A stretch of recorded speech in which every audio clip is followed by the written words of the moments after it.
My name is Sherry. I'm the executive director here. I'm very pleased to welcome you back to the church for the first Knowledge Friday of the year. And Knowledge Friday, for those, raise your hand if you've been to a Knowledge Friday before. That's what we love to see. Yay, thank you, thank you. If you're new to the series, Knowledge Friday is when we invite one of the many amazing people in our community, and if you live here, you know that they are profuse, who have made enormous contributions in the world, and from whom we all benefit from hearing their stories. And sometimes right in our own backyard, literally, there's just somebody who's so rich in history and knowledge, hence the name, coined by April, our co-founder sitting right here. And Bill Evans is perfect poster child of the series, really. And I will say this, I mean, you know that he's, what was it, 15 Emmy Awards? Is that 20, but who's counting? Oh! 20. Just a piece of iron. Interviewed by somebody, former CEO and now mayor of North Haven, Chris Florio tonight. Fiore, I'm sorry. That's okay. It's my... Florio, wasn't I'm he new. a governor of New Jersey? No, that they, you know what? I got an email ran him out of from, Jersey, didn't they? I got an email from a Florio. He was a politician also. Florio is a nice It's name, very too. close. Yeah. Sorry, as you That's know, okay. I'm not really a local yet. I'm Perfectly still all right. in training. Thank you. So more about Bill Evans. Well, I mean, I want to say that speaking of also me being in training and a newbie here, when I first moved out here not long ago, a little more than a year ago, we were working the Sag Harbor Song Festival, and I got an email out of the blue by Bill Evans. And I thought, wow, how funny. This guy has the same last name as my weatherman. And then I found out the weatherman in New York City owns the radio station in Sag Harbor. And that just blew my mind. Says so much about Sag Harbor, but it also says a lot about Bill Evans, who is a consummate communicator, a consummate media mogul of scale. And that scale is community. And it's a really beautiful thing. So pleased to welcome him here. Pleased to welcome you guys. Take it away, gentlemen. Thank you so much. Governor Florio? Thanks very much, Governor. He was a politician. He was, Governor Florio. Yes, he was. You are far better mayor of North Haven than he is governor of New Jersey. I'll have to give you that. them, because they live there, yeah. Yeah, he's a good mayor.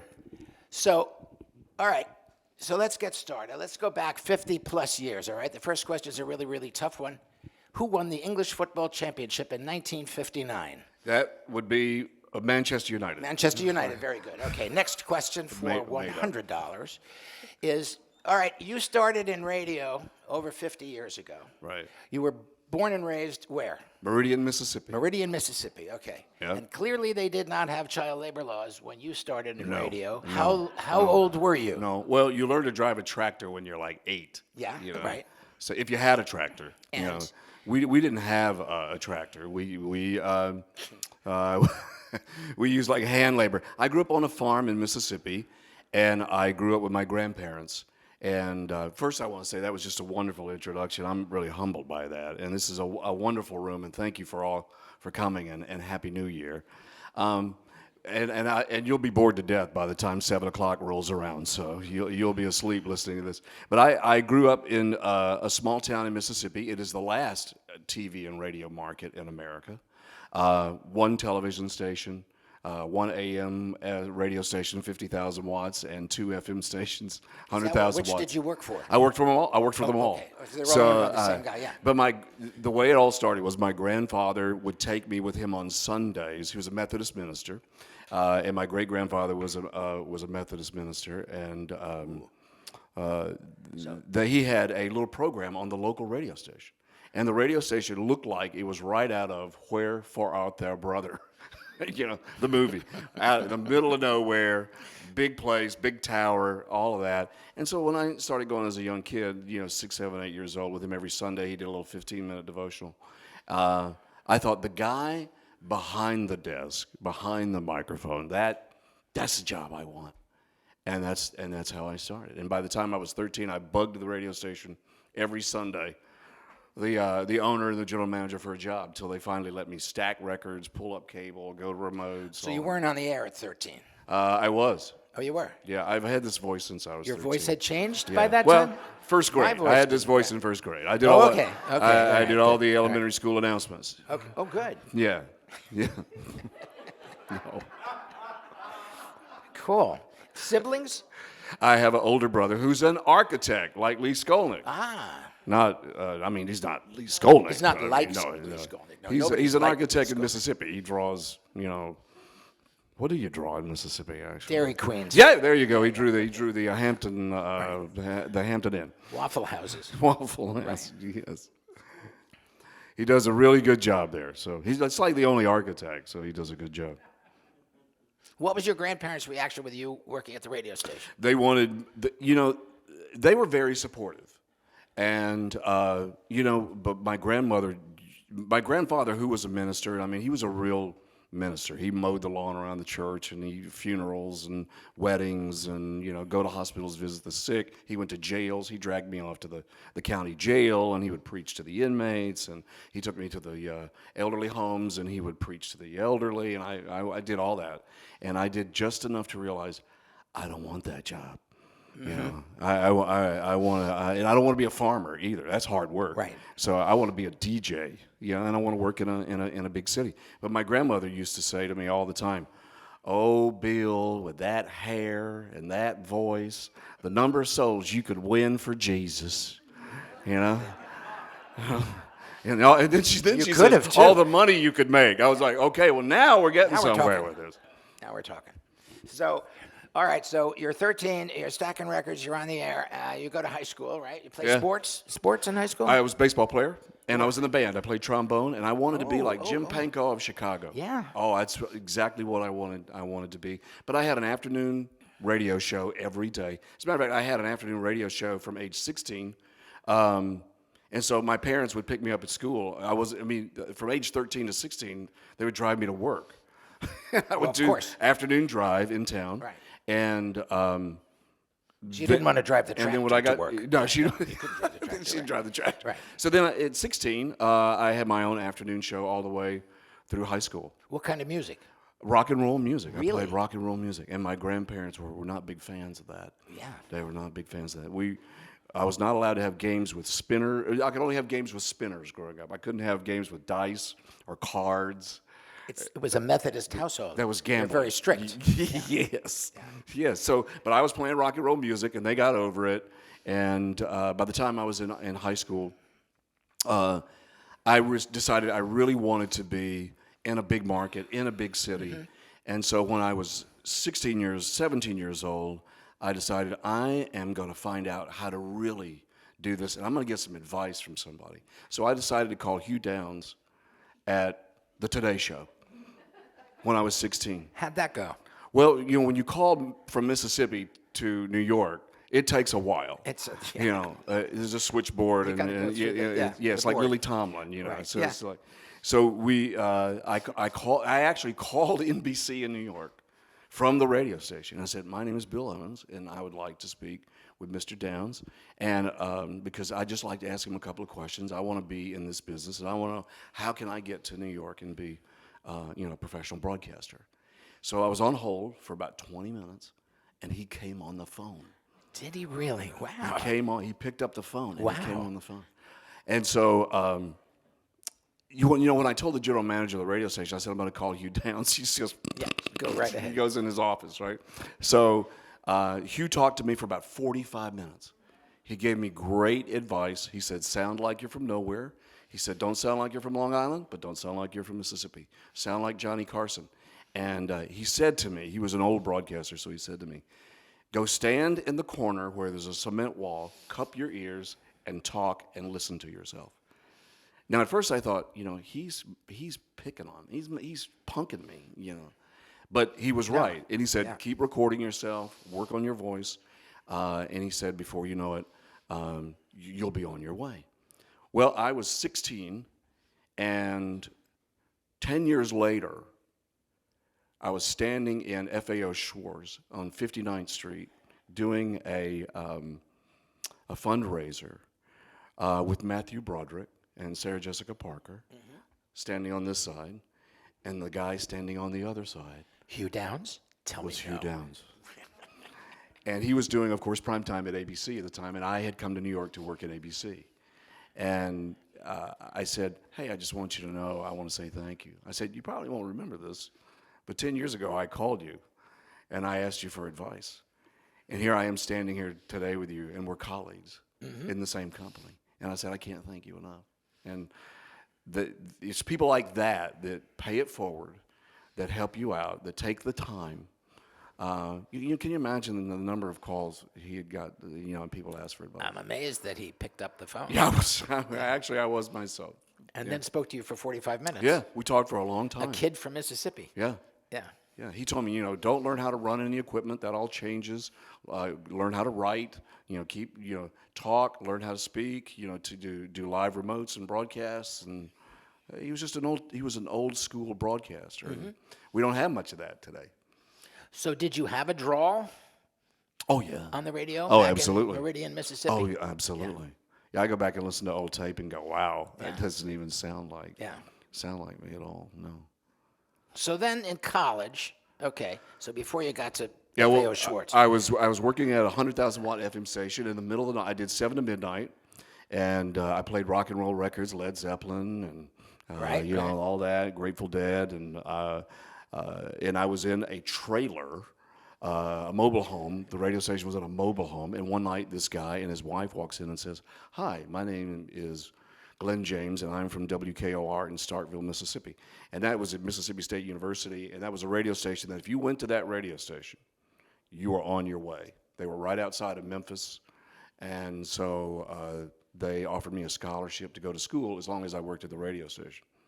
So I would have never been able to pay for college, and so I worked at the radio station. They paid for my college, and then a year into that, I pestered the people at WHBQ in Memphis, and I went to work there on weekends in college. I worked with Rick Dees, who did mornings, and I did voices for Rick Dees and characters. Wink Martindale was there.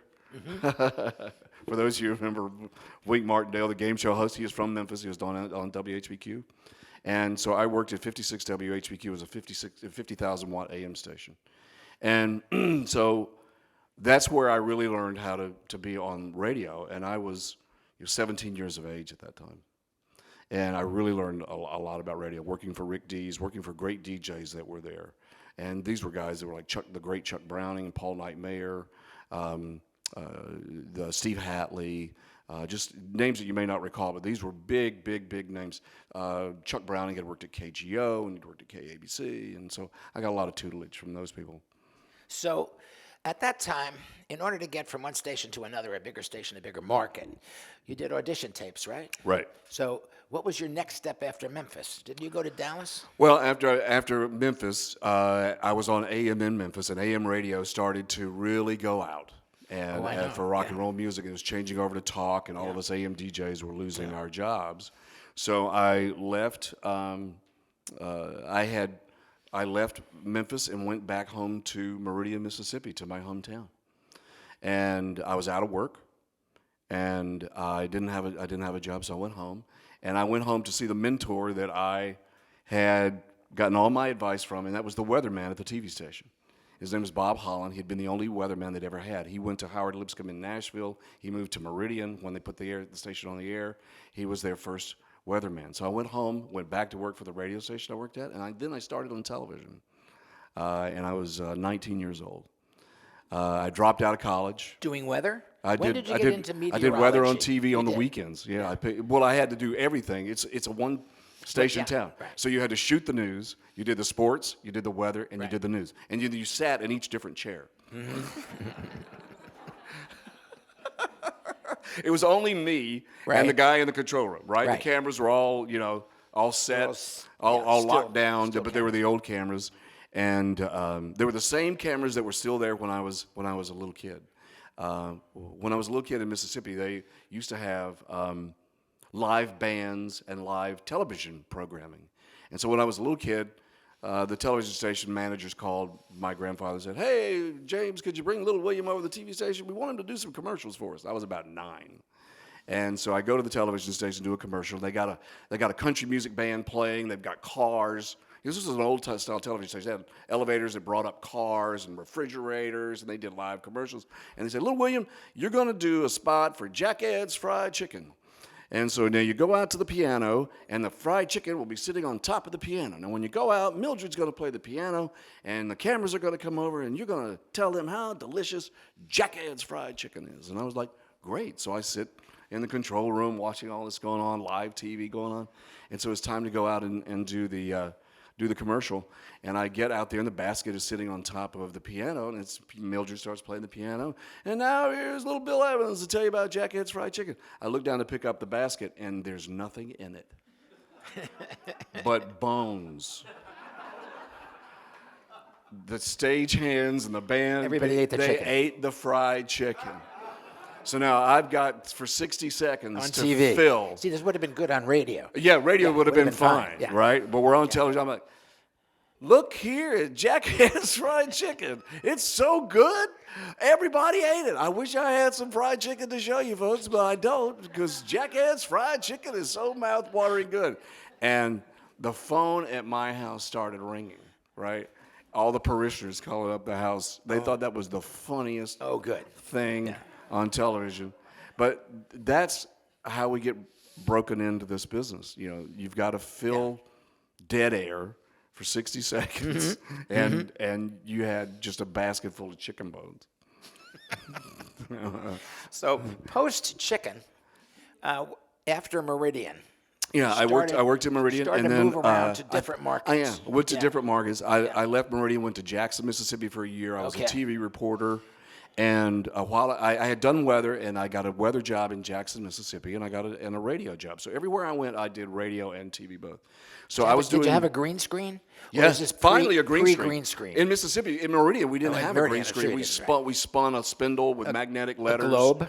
And, I'll tell you, we had we had letters that you had to stick on the board. You had to lick them and stick on the board.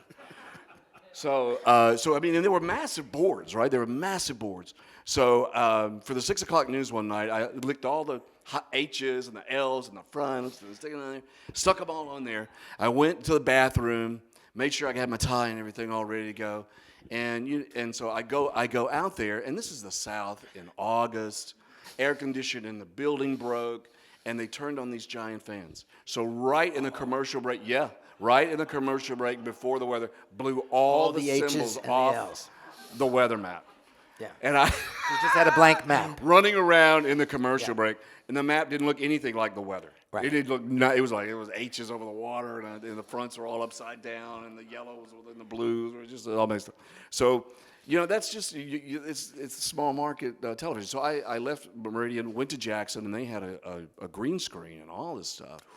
And so I was doing the weather, and one night, now remind you, I was not a meteorologist at the time. The guy, one night before the 10 o'clock news, we're in Central Time, and a guy calls and says, I'm a professor at Jackson State University, and I'd like to invite you to our college. We're going to start a meteorology school, and we would like to have somebody like you who's on television to be representative of our meteorology department, and we'd give you a scholarship, and you could come to the school, but you would be on television, and you'd go to Jackson State. And I said, well, this all sounds fine and well. I said, but I don't want to go to college. I said, as a matter of fact, I get a headache riding by a college. And that's what I told him. I really did. I said, I appreciate it. And I said, but I'm doing the weather, and I'm having a good time. I don't want to go to college. So I was also a reporter. So I had to go, one Sunday, I had to go to a black church for a big Sunday afternoon music and gospel music and preaching, and Ralph Abernathy was there, Jesse Jackson was there, and they wanted me to cover it. And so I was there, and there's like 500 people there, and there was the president of the college I had been invited to go to was there. His name is Dr. Peoples. He's this very esteemed, tall, African-American gentleman, white hair, round glasses, and from Jackson State University. And as I'm, filming this and interviewing Jesse and Ralph Abernathy and all these people, he says to me, William, I understand you've been invited to Jackson State University, to our college. And I understand they have offered you a minority scholarship. Minority? Jackson State University is an all Afro-American urban Right, so you were school. the minority. I was. Yeah.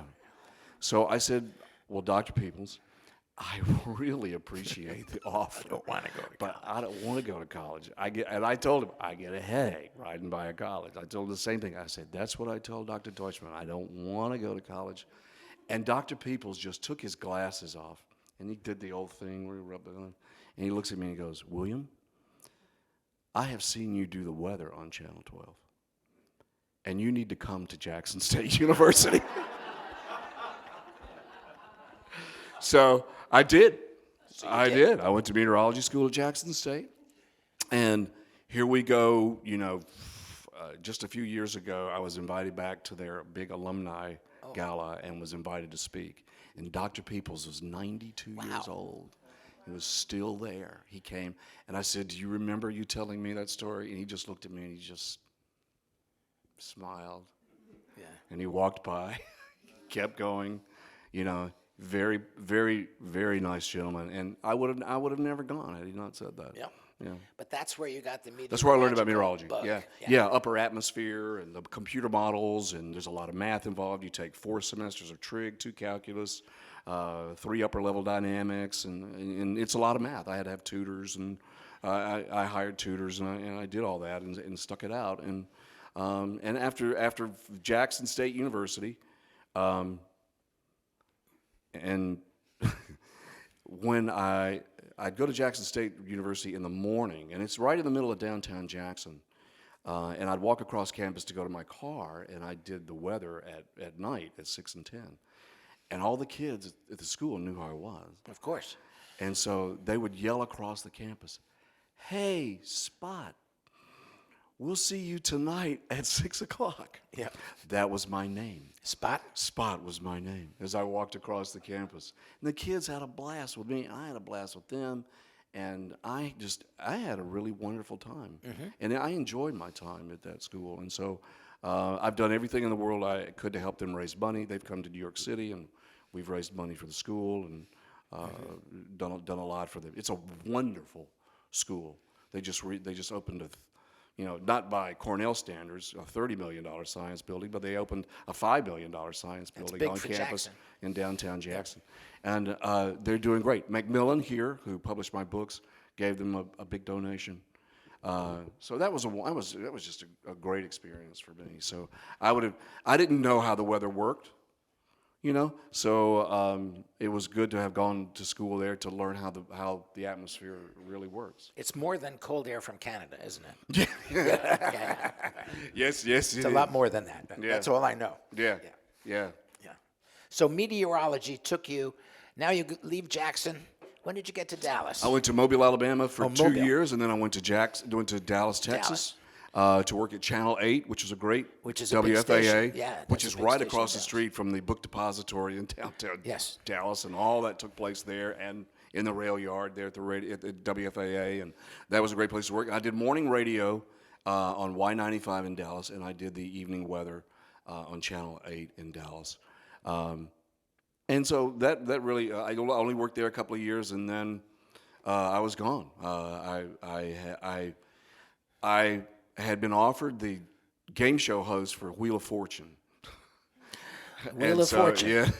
Now, wait a minute, which job? Pat Sajak The daytime or Vanna job. White? This was when Pat Sajak was leaving the okay. daytime job okay. to do the nighttime job, and he was on CBS. He had the talk show. Oh, okay. And the talk show flopped, but God works in wonderful, mysterious ways, and it all worked out. So I went out. I was invited to L.A. I tried out. I was with Vanna and Pat, and I tried out on the show, and I was trying out against Jimmy Connors because Jimmy played tennis with Merv Griffin, and Merv offered Jimmy the chance for the job. So we both tried out, and so I did not get the job. I had to come back for a second tryout, and got to know Pat and Vanna really well, and we went to dinner and had margaritas in between shows, and we recorded these shows, and it was that whole thing they wrote about going to dinner for margaritas, and Right. this book is true, and we just had a blast. We got to know each other very well. But I didn't get the job, and it worked out great because Jimmy didn't get the job either. They hired Rolf Benerska, who was the kicker for the San Diego Chargers. And so Rolf got the job, but 6 months into it, NBC canceled the show. So there was no more daytime Wheel of Fortune. So I would have been out of a job, Right. out of weather, and so I stayed in Dallas, and my agent said, well, you didn't get that job, but this is 1988, there's a job available in New York City to do the weather. Would you like to go work for ABC? That's how you got to New York City. That's how I got to New York. Yeah. FAA was obviously an ABC station. Yeah. Yeah. And so they flew me up. I stayed in the Essex House. I mean, who doesn't like Central Park 59th South, Street right? and Central Park South? I was like, I got to be here. So, Right. And then that was it. And so that's how I got to New York. But that was really kind of only the beginning because it got really hard after that. You're in these small markets. There's sharks in the water and they got teeth and all, but they don't bite. You get to New York, Yeah, it's tough. It's tough. It's very, very hard. So what was your first spot in New York? When I came, I was to do weekends and be a reporter during the week, and For Eyewitness News. for Eyewitness This is News. the And so I local ended up station. doing real Eyewitness News reporting during the week, shootings, robberies, Right, fires. typical Eyewitness News, stuff. It bleeds, it leads at 11 o'clock. Yes. And so I really got into the job, and then I did the weather on weekends. On Saturday night and Sunday night, and so I got to do a lot of great stories. I covered a lot of shootings. I covered, guys that were holed up in their house, and for a couple of days, and as a holdout and shooting, and or I did a lot of great environmental pieces. I did a lot of great environmental pieces with Robert Kennedy Jr., who was the riverkeeper for the Hudson River for a long time. So I got to do pieces with Robert, and then eventually they said, you know what? They didn't have a morning show, which I was like stunned. And so they said, we're going to start a morning show, and we'd like you to do the morning show. And What year is this? 1990. Okay. And so 89, they started that, and so I said, yeah, I'll do it. And it was from 6:30 to 7. I'm like, how easy does this get, right? Yeah. A half hour, and then it went to 6 o'clock. And then it went to then it went to 5:30, 5 o'clock, right? and then it Yeah. went to 5 a.m., and then it went to 4:30, and then it went to 4 a.m. And I had to do the noon show also. And so ABC, they're not dumb. You only got a raise if you got renegotiated onto a new show. So I had the same pay, but my hours kept getting longer and longer and longer, which I didn't care, because they were behind the 8 ball. When we started Eyewitness News this morning, they were in 3rd place in the ratings. And so Channel 5, the Fox station, was number 1, and NBC was number 2. So I said to them, look, I used to do radio, and I'd like to do radio on TV. And I said, I got this idea. I'm going to go do the weather live, and I'm going to stage a bunch of stuff. And I'm going to make it entertaining for the audience, and we give them a little weather. And we're going to travel. There's a million places in New York we can do the weather. And so executives at ABC, they're nice, wonderful people, but they're business people, and they use a belt and suspenders to hold their pants up. They're that insecure. They didn't know how to treat this idea.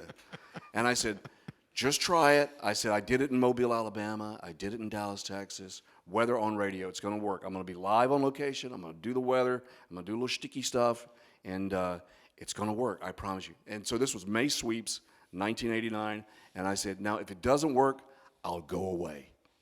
I'll quit. I'll do the weather in the studio.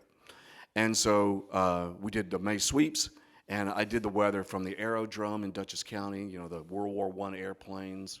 We went down to Florida. I did the weather underwater with sharks. And I didn't even know how to scuba dive. I just said yes. They said, can you scuba dive? I was like, yes, of course I can do anything. Of course I can. So, yeah, you just say yes. It doesn't matter. Have you ever reported before? Yes. Never reported a lick. I was like, okay. So just get out there and you just do it. So I did the weather live in so many locations that month. We just, New York, there's a show you can do every day somewhere. And so the ratings went up. And we went to 2nd place. So they let me do it another month, and then another month, and then 10 years went by, and then 15 years went by. And you're still making the same salary. And still working the same hours. Right. So we traveled the world. It was great. I did the weather. I did the weather in places that nobody will ever get to do again. I did the weather from the torch in the Statue of Liberty. In the Statue of Liberty? Things like that. From the observation deck at World Trade Center, the original Twin Towers. But I got to do all kinds of great stuff. I got to be on Broadway. I played a candlestick, for Disney. I was Lumiere in Beauty and the Beast. You got great reviews too. I knocked the critics one of the on best their ass. candlesticks that they've ever seen. The New York Times said. Yeah. So I didn't set anybody on fire. That was all they were worried about, because you're a candlestick and it was real fire. So I didn't set anybody on fire. So I did get a chance to travel a lot of places. I've done the weather in Jamaica and Alaska, Reykjavik, just all over the world. Mexico City, a lot of cruise lines. That summer, the strangest thing they thought was, I used to be a competition water skier, and so I told them, I said, I got a stunt I want to do. I want to water ski behind the Circle Line boat around Manhattan. And so the television station, the first thing they said was no. And I said, just let me set it up. So I called Carl Andrean, who was from Greenwich, Connecticut, and he owned the Circle Line.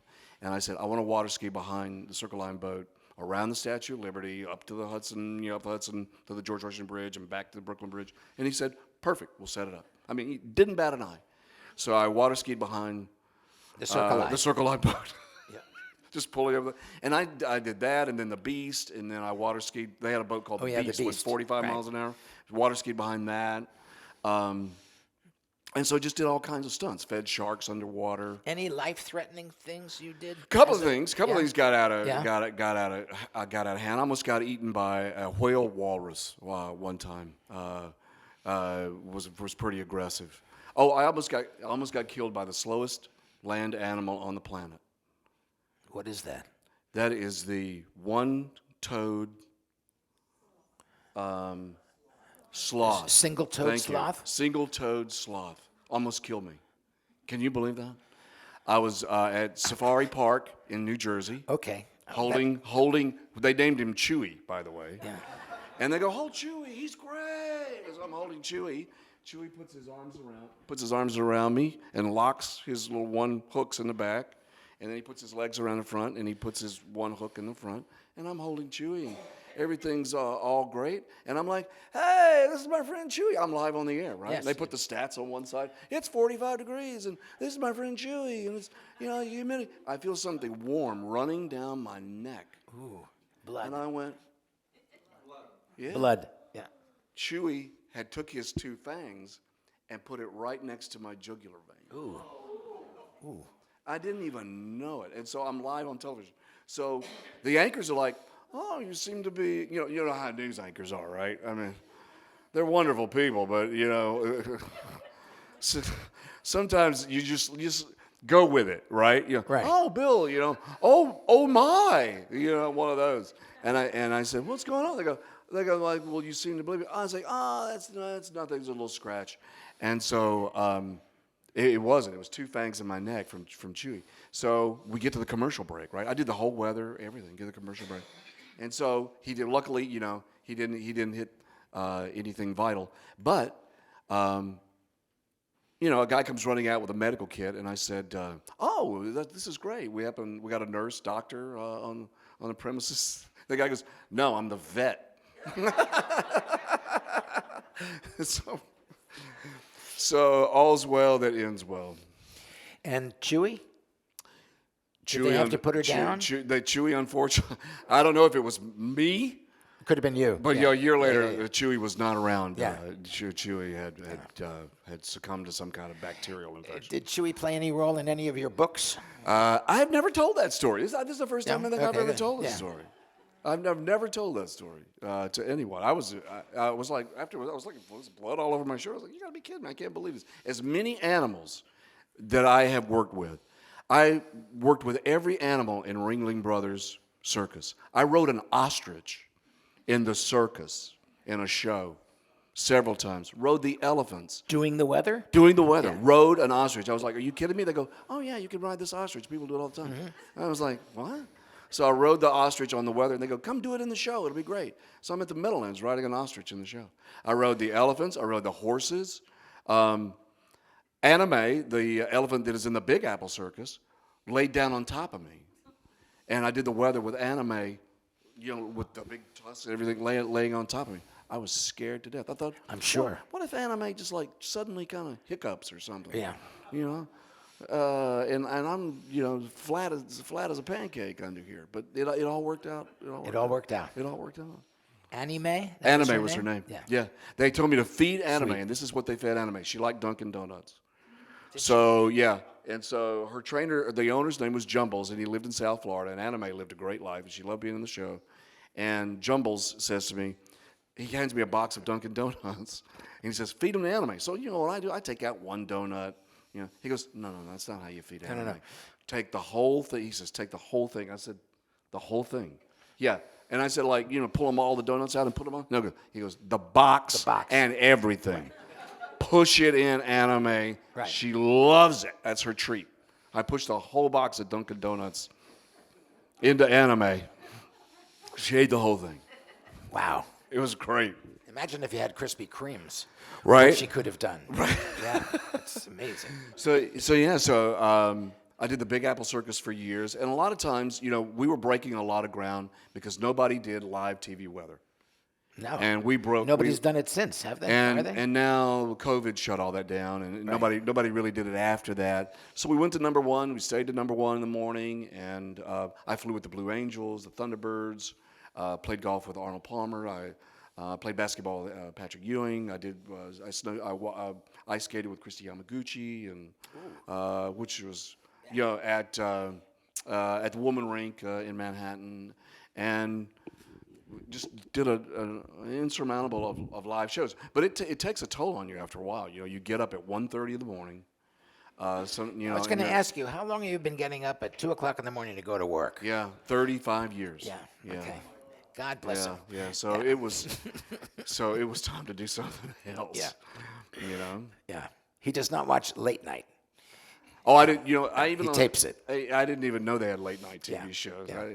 I didn't. You completely missed James Corden. Letterman thing's pretty funny. The Carson guy is pretty good. Yeah. That Carson guy. I never did get to. I was in bed.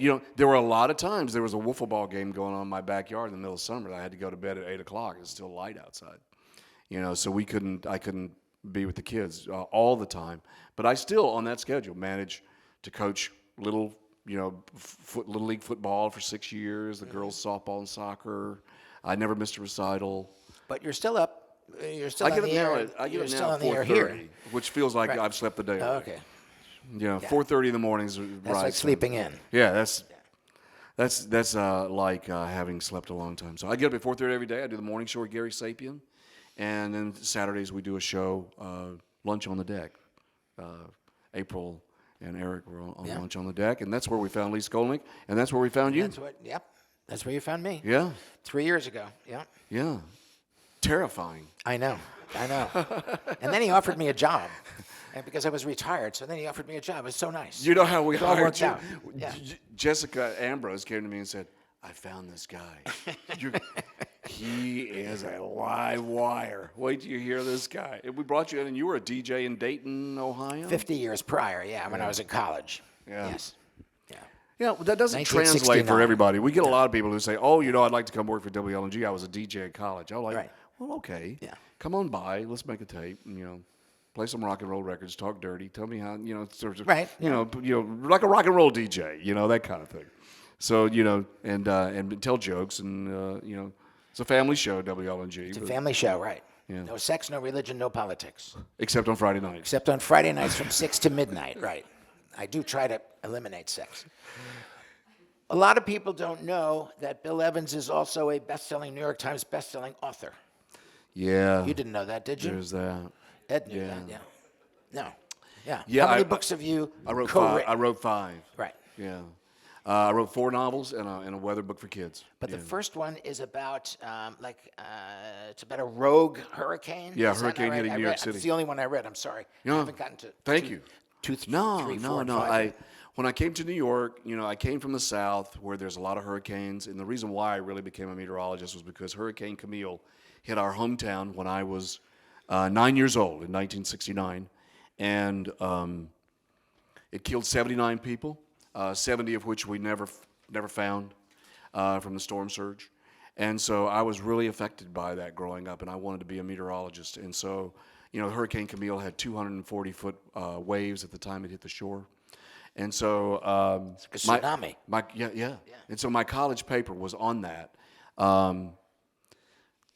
Hurricane Camille came in and hit Gulfport, Mississippi, and the waves were 200, just tremendously high. And it wiped out the Richelieu apartment complex, the whole thing, off of its foundation at the beach. There was a woman that lived in the complex. Her name was Mary Ann Gerlach. She was a waitress in Gulfport, but she also worked for EMS. And in that building, there was about 80 people that decided they would stay and have a hurricane party. So they stayed in the building, and they thought, we'll get up to the third floor, and we should be okay. So they stayed in the building, and the storm surge washed the building away. She hung onto a tree, and she survived. And she was the only one that survived. She lost her husband and everybody in the building. Wow. So I didn't know this story until I got to college, and I read the story in the paper about a woman named Betty Ann Gerlach that had finally been arrested by the police for killing 7 husbands. She had 5 husbands. 1 died by natural causes. The 6th and 7th, the 6th one she poisoned. The 7th one she shot and killed.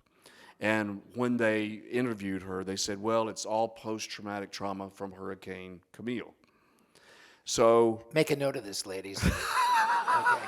'Cause we have a snowstorm coming. known as the hurricane defense.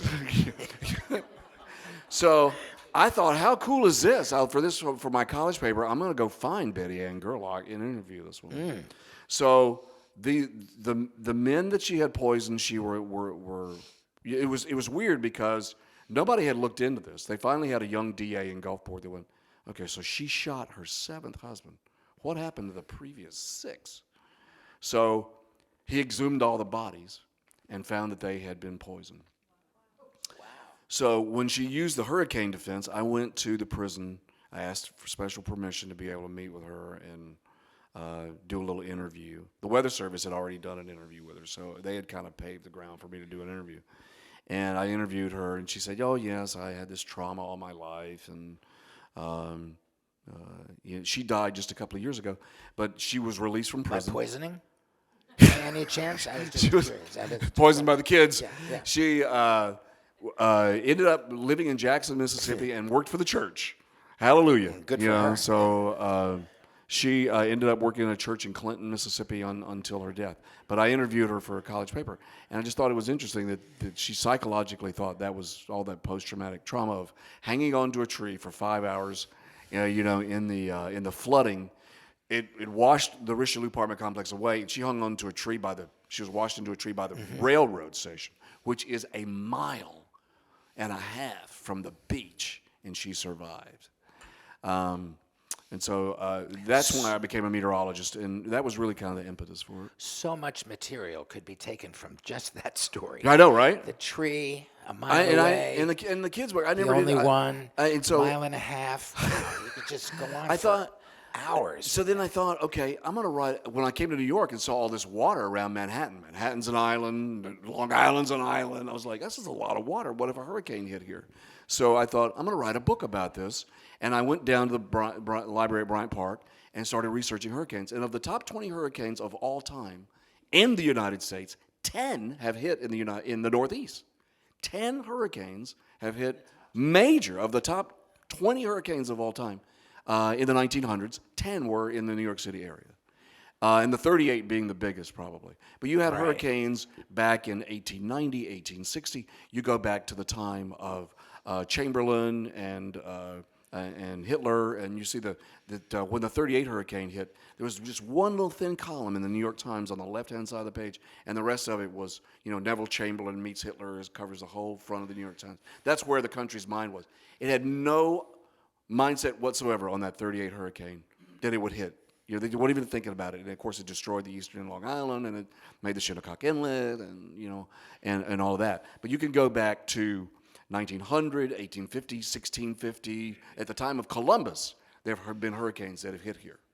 So I thought I'll write a book on that, and so I went to a publisher. Had some interviews with publishers, and none of them liked the idea at all.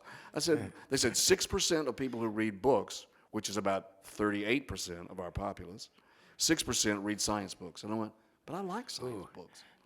So Macmillan said, turn it into a novel and come back to us, write some chapters and write an outline, and we'll take a look at it.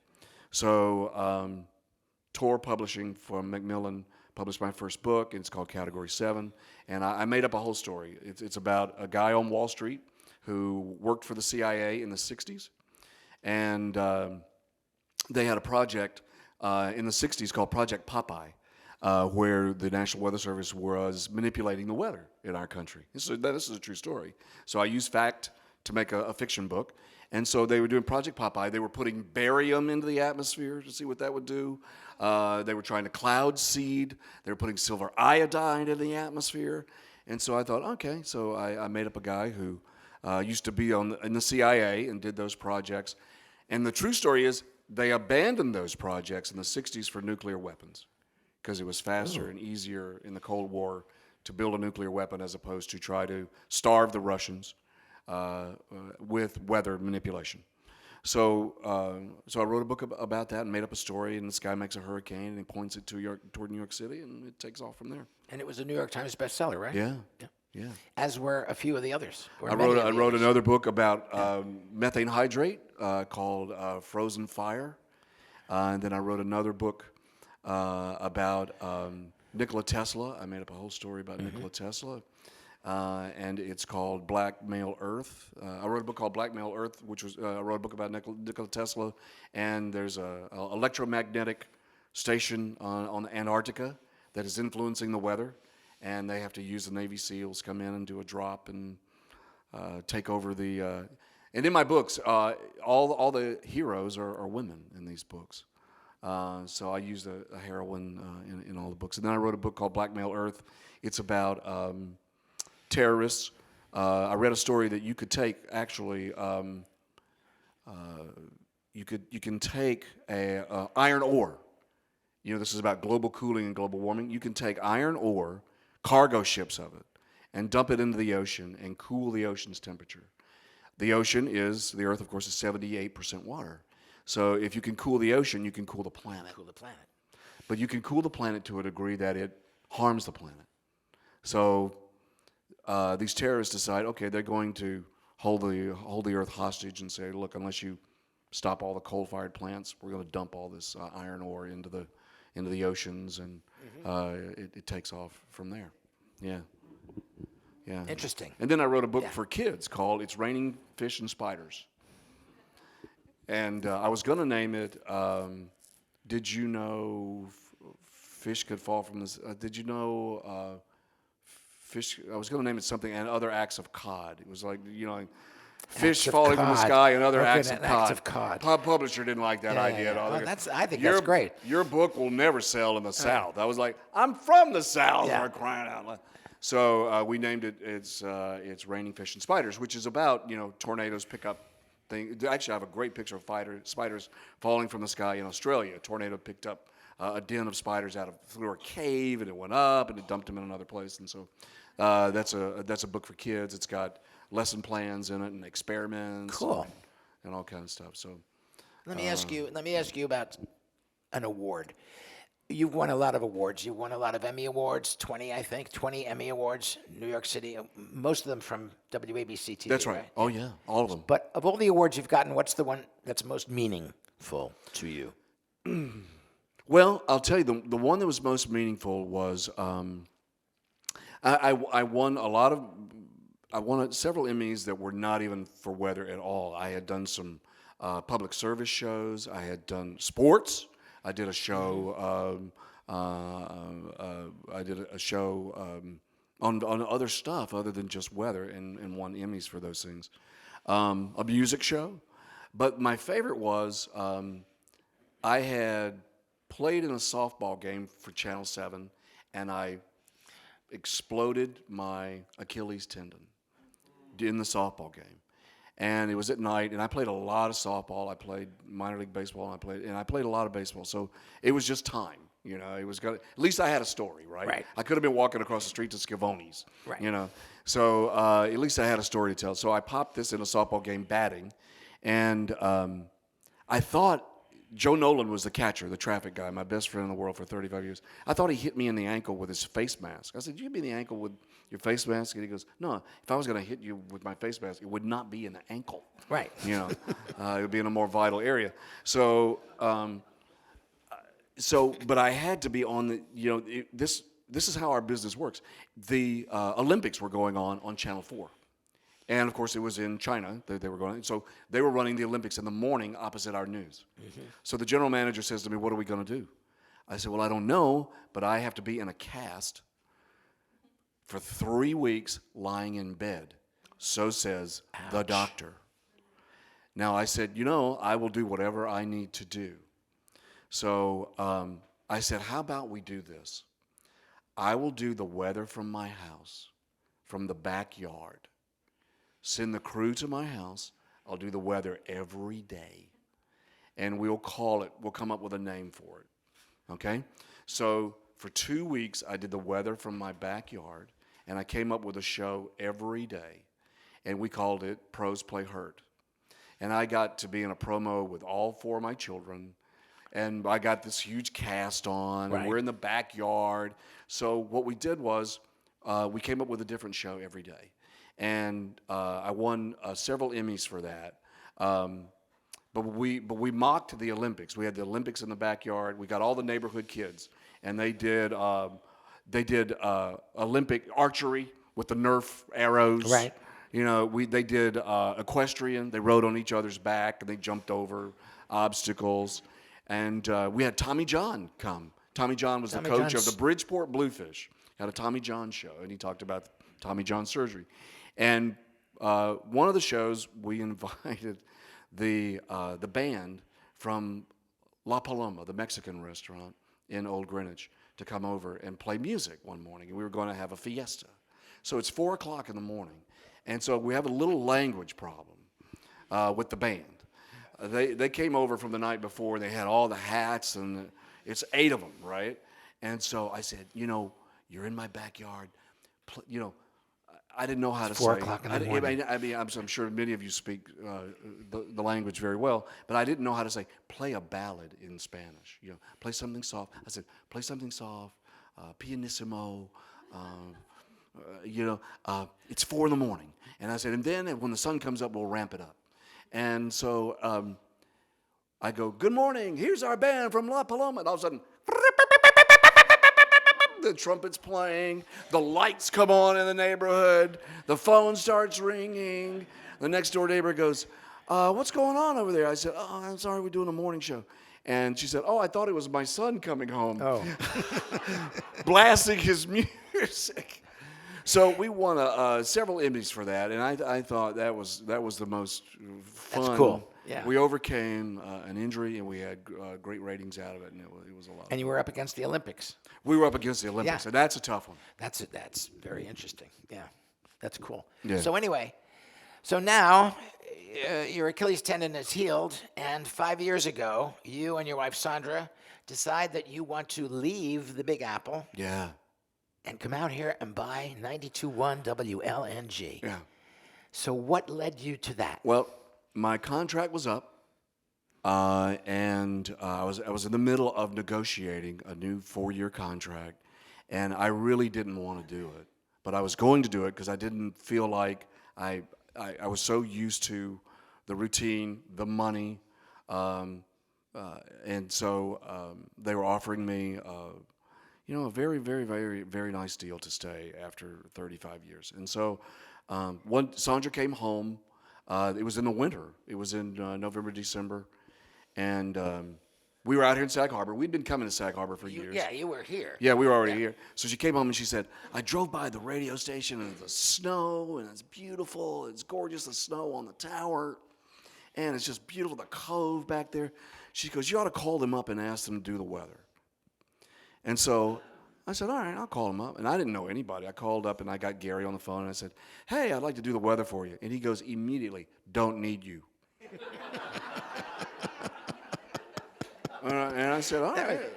It could have been the 100th call Gary had gotten about somebody wanting to do the weather. You know, you have to be so definitive about it. I mean, how about, can we discuss it? So he said, we don't need you. I said, well, okay. He goes, because we have a meteorologist. I said, well, I know all the meteorologists. Who you got?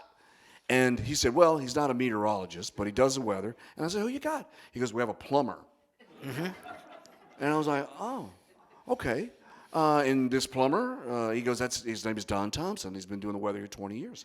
And so I said, well, that's fine. I said, I'll do the weather for you for free. And he said, don't need you.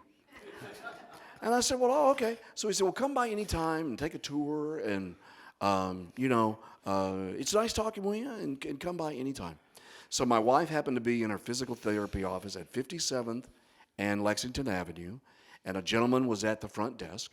And the front desk people asked him what he did for a living. And he said, well, I'm retired, but I'm a radio station broker. I sold radio stations for a living. And she hears this in her office, comes running out to the front desk, says, hey, tell me about WLNG. It's a really cool place. So he looks it up on his phone and says, well, wouldn't you know, it's for sale. It's for sale. And it's been in a trust for 10 years. And Gary had told me in our phone conversation, he said, well, the station's in a trust. We can't spend any money. But he didn't say it was for sale. So I said, she goes, let's buy it. And I had just been working for WPLJ. I was on the air with Don Imus for 20 years on 77 WABC. And I said, Sandra, our radio stations have been sold 5 or 6 times. I said, they're over mortgaged. They're firing people. She goes, this will be great. This radio station, it's not like that. It's vintage, legendary, community. Let's buy it. And I said, okay, let's buy it. And it was all her idea, and it has been the greatest thing that has ever happened to me. I enjoy it. It's been a great thing to happen at WLNG as well. And I'm not kidding. It saved my life. I was in a terrible rut every day, going to a company that had grossly changed. I didn't know the people there anymore. Our business had changed. Our ABC had changed, and it was just all different, and I didn't feel like I was getting anything done anymore. I was shut down. They took me off of doing the weather live on location.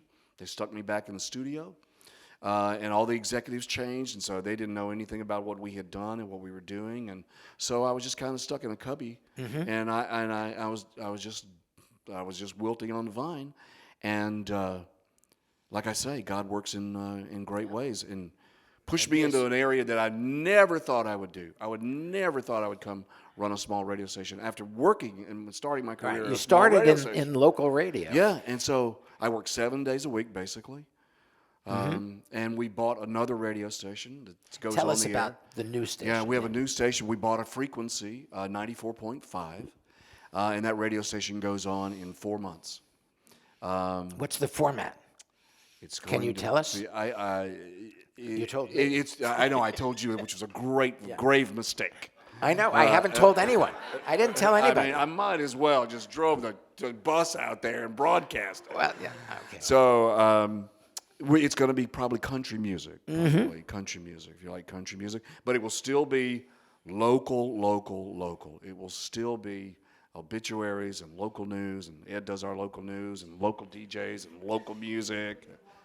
Yeah, so we're not going to change any. That's what I love about WLNG. WLNG, to me, is one of our children, my favorite child. So we know that it's a legacy and its importance to the community, and we're not going to end that ever. Swap and Shop is still my favorite hour on the air. I love it when the lady calls up with the $5 doilies for sale. Yep. But we she do. can't give you a picture because she doesn't have. She doesn't have a an picture iPhone. Right, because I she know. doesn't believe in the internet Right, I and doesn't know, have an yeah, email. yeah. No, and I go, don't have a ma'am, do you picture." know how many people your age have email and are on the internet? And we're never going to change that. We still do obituaries. We do more for obituaries than ever before. Yeah. We have them on the website. We have a hotline. And we announce it, but we do lost dogs and cats. We had a lost canary the other day. Yeah. So they found it in Meshashamuet Park. So You are, we we still are do live all and that. local. I mean, that's But we that's do, the but we do phrase. community events. We Yeah, do the it's North community. Fork. We do Up Island. We do Riverhead. I mean, we do. If the Methodist Church has potluck dinner, we announce it. If the Catholic Church has got the fair going on over here, we announce that. We do all of that. We always will. Yep. Yeah. And so we were even planning for the future when me and Sandra are not here. It's still going to be the same. Mm-hmm. I've got a kid that we trying to bring the young ones up. We've got a kid from Pearson High School. It's working with us now. He's got tremendous pipes. Right. Yeah, and I know you've helped him. He's also about 7 feet tall. So. Yes, yeah. This kid's unbelievable. 7 feet tall, does not play basketball. No, he doesn't. I No. know. That was my first question. Yeah, does not. Yeah. So I love this radio station. I love doing live broadcasts. We came here to the church and had a great live broadcast, and so we still are going to do live radio because that's just what it's all about. Last question. I heard an alarm go off. Was that just an errant alarm, or was that somebody being reminded to take? No. Okay. Was just So, a random alarm. do we have a But couple we of do- minutes? Yeah, we'd Can like I- to turn it over to the audience. Okay. too. Can we ask the audience about questions? I have one more question. What do you for got? Who's influenced you? Who in the industry has been a mentor to you or a leader to you? Well, I had a lot of help in small markets. Besides Hugh Downs. Yeah, Right? Hugh was great. But I had a lot of help in small markets. Peter Jennings was a very good friend of mine, and Peter taught me a lot about the news business. He was. He taught me to not be afraid and to rip the rearview mirror. I did what he did in news. Peter would say to them, "I am going to Baghdad, or I am going to Israel, or I'm going to go to Russia, to the Kremlin, or I'm going to go somewhere, and I'm going to go to a little neighborhood, and I'm going to do a story. I'm not just going to go to the Kremlin, and anybody can do that. I'm going to go to a neighborhood in Russia." And the producers would say to him, "Well, who's going to care about that? Yeah. Who's going to care?" And Peter Jennings' answer was this: "We're going to make them care. We're going to tell them a story that is intriguing. It has value, and we're gonna find the story, and we're going to make them understand the story, something totally different, and we'll make them, see something that they normally would not otherwise see in just day-to-day interviews and news." A person who was very good to me was Barbara Walters. Oh, really? Yeah. Barbara Walters was very, very good to me. When my books came out, she put me on The View every time a book came out. And let me tell you how powerful Barbara Walters and Don Imus is. I would do an interview, and my book would go to number one. It'd be number one on Amazon right after that. So they were very helpful. But a lot of just regular people in small markets gave me great advice. And so I pay it forward too. I don't say no to nobody. Somebody wants some advice or guru, I got time. Like that 7-foot-tall kid from Pearson. Yeah, Right. he's going to be all right. You're being good to him. He's Yes, going to you be. are. Kid's going to be all right. Yeah. As long as I don't have to feed him. Are there questions from the audience that we can take? Does anybody have anything? Yes? Hey, Bill, thanks so much. That was just so awesome. Can you tell us a little bit about what you see the future of radio, or how radio fits in this crazy world of I'm glad internet you and asked everything? that. That was one of the questions I asked you to ask me. That was one of my questions, yes. But then I heard the alarm and I got nervous. Maybe Your question is about, okay, everybody's wearing earbuds. They've got their own playlist. Yeah. There's Sirius XM. They Well, got 72 I can, stations. what do you think? As a scientist, I can only tell you what the numbers show around the country, and that the local radio is always going to be important. Local, and the beauty of local radio is this: still, everybody gets their information, particularly here on the East End. 79% of people still get their information from local radio on FM, despite satellite radio, the Pandoras, the Sirius XMs, 79%. So they only get 21% of information radio. So people still listen to radio, mostly in their cars. People listen to WLNG an average of 3 hours and 40 minutes a day. We have 97,000 listeners on the quarter hour. We're number one, 25-54 men and women, and 54 plus. But the thing about local radio is its frequency, its immediacy, its intimacy. And that's why we keep live DJs on the air. We are not voice tracked, except from midnight to 6, but it's local voice tracking with Tom Lawler. And you still got a DJ on. And if from midnight to 6 a.m., if something were to happen, we're listening all the time. And as a matter of fact, I was listening one time, Tom Lawler's show messed up, and Lee Skolnick's show was on at 2 o'clock in the morning. Well, the originals, did you ever notice that? Would you hear it too? It was great. But it's 2 o'clock in the morning, like on a Wednesday morning, our computer started running your show. So I heard it, and I called the station. I said, hey, they go, what are you doing listening at 2 o'clock in the morning? I said, I have the station on in every room all the time. So it is the fact that it's, you turn it on, we're there. Women who are nursing children, people who are alone, we're their friend. And it's because of local information. And I'm not knocking the paper, but the paper comes out on Thursday. So we're there every day, with local news and information every day, all day. We do news morning, noon, and night.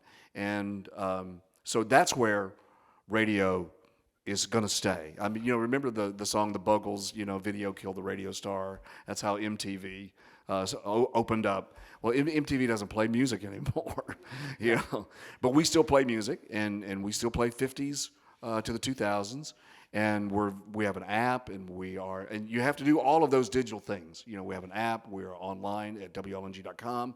We have a lot of listenership around the world because of the music we play. We play Motown, and we play Dean, and we play Frank, and we still play those songs. Yes, we play requests, and we don't say, sometimes we get some crazy stuff, but you're right. We will play everybody's, especially during the pandemic. Our numbers were out the roof during the pandemic because people were at home. So it's the local intimacy of the radio. This what will always keep it going. And you take that away, you're going to lose that. Lee? I just want to acknowledge that during the pandemic, it was your idea to do those concerts we did on the dock. And there was no place to listen to live music because nobody was going out. And we came up with this idea. We did 2 seasons of concerts, free concerts, and people just came in canoes and speedboats and paddleboards. You guys did great. Some of those days it was really hot. I know you lost about 5 or 6 pounds out there on the dock. It was hot. But it was our COVID relief, concerts because there was just nothing to do then. We have concerts we do every Thursday night in August. In Marine Park. And we got 5 Thursday nights coming up this year. We're going to do it again this year. And we want to be local. We want to be involved in the community. No idea is too small.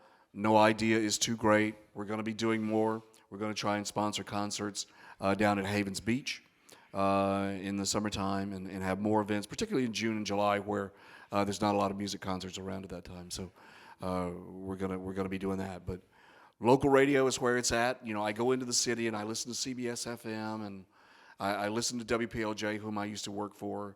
And fortunately, the people who bought WPLJ were trying to buy WLNG, and they would have automated the place and they would have fired everybody. And when we bought the radio station, we had there were 11 employees, and now we have 28. And we're gonna have more. And I don't call them employees. They're our teammates. Nobody works for me except Chris. Chris works for me. Are there any other questions from the audience? I know there's one question on everyone's mind. Anybody else? Any show of hands? The big question from the audience is it going to snow on Sunday? No. Oh, okay. There you have it right there. It'll snow late in the day, but it's going to rain. Rain and wind. Rain and wind. Rain and wind. Rain, rain, rain. So the woman who killed her 7 husbands. Yeah. Yeah. And you said she poisoned all of them. She poisoned 6, shot number one. 7. Okay, so the Yes. 6. Yes. How did she poison them? Antifreeze. Really? Oh, that's so interesting. No, please, but don't say that you heard that from me here. If someone mysteriously dies of antifreeze, remember the meteorologist who was here tonight, and his name is Al Roker. Al Roker told you about the antifreeze. Apparently, at that time, I believe it was like untraceable or something. It's still untraceable, but everybody knows about it because it's been on 16 Datelines over the last 20 years, if you've noticed, yeah. So everybody knows how to do it. Fortunately, none of you will. I have a question. So, I have a question. Betty Ann Yes. Gerlach. So I called her up, and got to speak with her about it, and she gave me a little interview. So, Did she give you a cup of tea?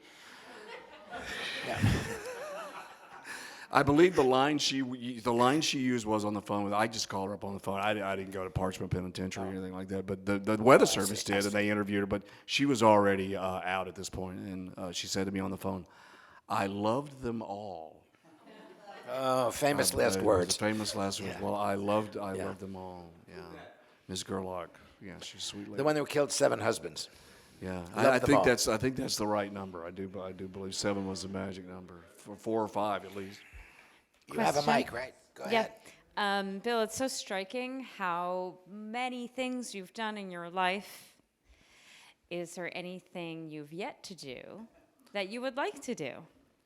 Well, what I would like to do is I have some things that I would like to do. I can't talk specifics, but there are some things that I would like to do. My wife and I would like to do. It involves the new radio station. It involves putting like a DJ booth, somewhere where people can see the DJ in Sag Harbor. We want to keep promoting the town and promoting all the good things like the church that is here, and the cinema and all these great things that we have. The wharf. I'm on the board of the Chamber of Commerce, so we're always looking at great ways of promoting, the frost, what's the Harbor Frost, and Harbor Frost, Harbor Harbor Frost. Fest. yeah. So we always are promoting that. So we want to be promoting those things. So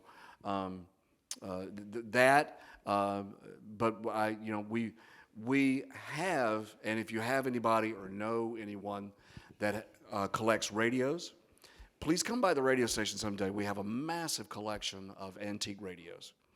We have all the equipment left from WLNG from 1963.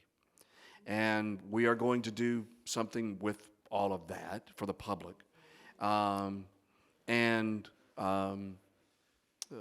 We want everybody to be able to see these things and share these things. There actually was, in your town, a Coast Guard admiral. He had them in the basement of his home. He lived in North Haven. In North Haven. Yes, and I'll think of his name in just a moment. But he donated to us, he's in his 90s, and he just passed away this year. He was in his 90s. But he had collected these radios from everywhere. But they were in his basement, and nobody saw them. And they're unbelievable. And electronic boards and vacuum tubes. And hand a vacuum tube to a high school kid. There's boards on how do you take the vacuum tubes and test them, and we have all this stuff in the radio station. And we've had a lot of people who've donated radios to us. So we want the public to see those, and we'd like to have that here in Sag Harbor. You have a question? You just mentioned, come by the radio station. And I was just wondering, is this open? Is it an open invite? Are there hours that you maybe provide We are open from 6 o'clock to 10 o'clock on Friday night when Chris is on the air. 6 to midnight. Chris will be conducting tours. No, we're there all day. Regular business hours. 9 to 5, and call. I'm very easy to find. Bill at WLNG.com. Shoot me an email, and we can have tours and see the radio station and the tower back there, and we'll tell you the story about the first owner, Fitzgerald Smith, and how the whole station began, and all of that. There's only been my wife and I are the third owners of the station. So, a guy named Mr. King, right? King, Robert King owned the radio station. We bought that from the King Trust, and so that's been the beauty of the radio station is people like Robert King and Paul Sidney and all those great DJs that were there. Yeah, Joe Ricker and all those people. I'm happy to give you a tour. It doesn't take all that long. It's not that big a space. Really, yeah. Really. Come on by. It's like 3 rooms. When they built it, Fitzgerald, when Jerry Smith built it, it's just like 1 room. And then they added on an office, and then they added on a production room, and so it grew over time. And it's on the water, so it's quite a lovely piece of land. Yeah. Yes. It's right on the cove, Sag Harbor Cove. So we have a lot of stuff going on. So we're going to keep moving forward. We have a great advertising base. Advertising is still huge in radio, and obviously we wouldn't have 28 team members if we didn't. Oh my, the time is flying by. Thank you very much. It's been a real honor questions? for me. Thank you so much. to get to talk to you. Really. Thanks so Thank much you. for coming out. No snow Sunday.